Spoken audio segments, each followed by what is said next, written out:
Emercan, şu nurgun doyun filmlerinizini koydunmu? Bu doyun filmlerinizde siz davamlıq mı şu aylığınızdan qo'rqib chiqib ekansiz? Bu ameliyatda aylığınız shunchalik zo'ravonmi aylı? Imincinike şunu mu gibim var deb qilamsiz ey? Doyun degan u doyun o. Mushu usqan bilan xotinni qo'rqib yursak, haq nima deydi? Öy deganda xotinni ipakday boshqurtmiz. Men bir desam bir, ikki desam ikki. Mashqetimni sayohatga chiqdim desam, voy chiqmaysiz deb bar esilibdi. Men ishingni qil deb bixinga ikkini dasabtikam, iyli qildi qoldi. Yenib keldim.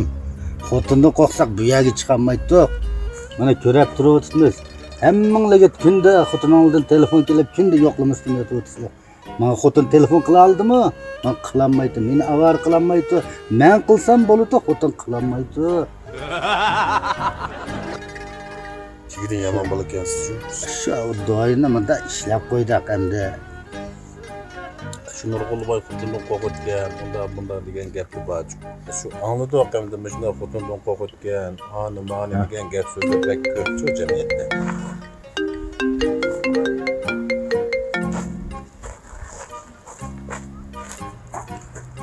Xotin. Men bor. Boladan ayrılmadım xotin.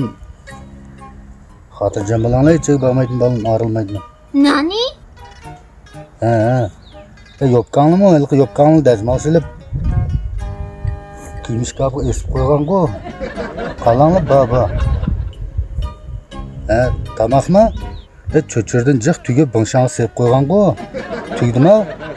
Üstüge kalap yakınlar. Tükken bolsa astı cuvamı tügüp koygan xotun. Makul xotun. Hiçe bağmaydı mı xatırcan bulanlar? Bağın tuğan yerimni şıpın gelip yollap durmuş sizge xatırcan bulanlar. Makul he? Makul. Hoş.